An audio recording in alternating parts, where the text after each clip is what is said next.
initially in practice, we have a high proportion of patients with lower leg problems. And we found that it was taking a large amount of our time in practice, in our treatment room time, to treat these patients. And when I looked at it, it was about 50% of our workload.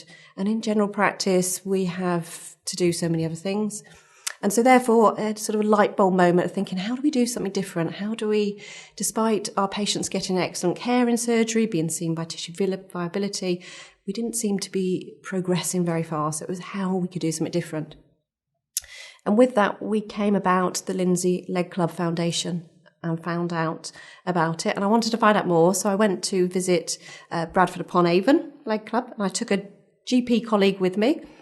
And that was a really inspirational visit. It taught us a lot and gave us a lot of ideas of how we could develop our own leg club for our own community, looking at our needs. So we came back and put a proposal to our GP partners of the practice to say this is our idea, that we wanted to open one for our patients. And they were very supportive, really liked the idea of the concept and the model of care. So we then put in a business proposal to our local clinical commissioning group, who thankfully were very supportive and again really liked the idea. So they gave us some setup costs, which mean that therefore we then had the backing and the funding. So the next thing I had to look at was trying to get a volunteer committee, which I've never done anything like that before. That was probably, I would say, the most daunting part for me personally, but actual fact turned out probably be the easiest. What we did was we had a couple of coffee mornings along with my nursing colleagues who were also very keen to look at opening a leg club. And we got a couple of really key volunteers. And they themselves then found other volunteers, went and spoke to their friends, their families, and the volunteer committee was formed. And that really happened after just a couple of coffee mornings. So that was quite good. Then the next role was we had to find premises and buy equipment. Finding premises was a little bit more difficult because it's a storage that was a bit of an issue. But we found a lovely new church hall, and they were very receptive to us coming in and helped us with the storage. So after then finding all of buying the equipment and then looking at all of the risk assessments, infection control, the manual handling, which a lot of people will always question about infection control in particular, with the support from the Leg Club Foundation, which gives very thorough and informative evidence-based risk assessment for you and guidance on infection control. We then liaise with our own local infection control nurse team for advice, and we developed our own guidelines then. So in October last year, we opened the doors. I think we were all a bit like startled rabbits in that first day. But from within a few weeks, we could see how the Leg Club was developing, and very soon our members were calling it our club. They were forming friendships. People didn't know each other before. They were exchanging phone numbers and arranging to meet people the next week. And you could really see the social aspect coming out and the improvement that was coming from that.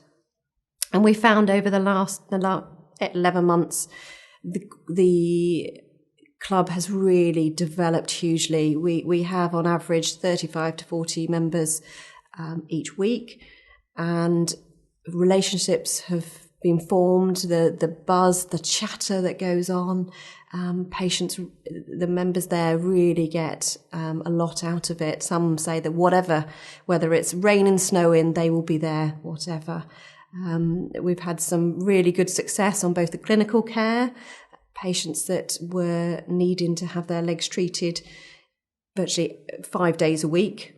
And now, because they're coming along to the Leg Club, are basically only been seen once a week at the Leg Club, have legs that are now almost either healed or almost healed because they're compliant and their participation in their care.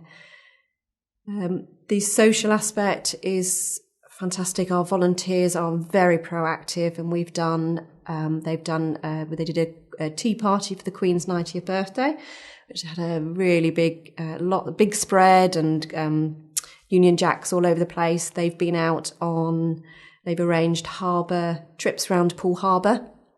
They did 2 trips around Poole Harbour, which the members loved. They've been on a trip to a market and have a cream tea. And they've got lots of ideas that they want to do. Next plan will be hopefully for our 1-year anniversary, which will be, I think the volunteers are planning to do a fish and chip lunchtime. And with lots of other ideas of activities. The volunteers do a raffle every month, which is amazing raffle that they provide all them. One of our volunteers provides everything for the raffle, and that raises good amounts of money. We have another volunteer who is planning a big concert for us in aid of the Leg Club, which is hopefully going to which will be in October. And all that money will come back into the Leg Club. So the fundraising, as much as there was concerns about continuing the club and how you fundraise, is actually the volunteers are absolutely key in there. I have to say, since we've started the club, not one of our members has asked to be in a private area. They are very, very generally very happy to sit next to each other and have their treatment, because they actually find it quite therapeutic to be able to chat to other members. But they are all given the choice. And when they first come along, we explain the setup, that it is generally the clinical area is in a sort of open area, but they have the ability to have a screened off area if they choose to. With regards to data, we collect all data of everybody that attends each week. We complete the Leg Club Foundation's audit, which is done as to why they've attended. So, for example, if they've attended for a complex leg ulcer, that's documented, obviously, which leg it is, and it's documented on when their next visit. If they then are healing, once they can go into the well leg regime, and again that's documented on the audit sheet, and then hopefully the idea of their next visit is recorded depending on their needs, and then that data is then sent back. Each is from the patient's information is put onto a master copy, and none of the information has the patient's details in it. Each patient is given a number, so it's completely anonymous, and then that information is put onto a form that is then sent back to the Leg Club Foundation, so that we can monitor healing rates, we can monitor attendance, any indication of any infection, and that helps to provide the evidence for the continuation of the Leg Club and hopefully what it achieves. We also keep our own clinical notes, and it's maybe slightly different to our Leg Club to other Leg Clubs, is we actually use laptops via Wi-Fi, and we actually link into our clinical notes within our practice. So we keep very minimal handwritten notes so that we're not actually duplicating. So all our clinical notes for our patients go directly onto the patient's notes, which are in the system, the computer system linked in with the surgery. So that way we have continuity. So even if the patient is then being seen in surgery at a different time, we have complete continuity in that respect. So we find that works really well for us.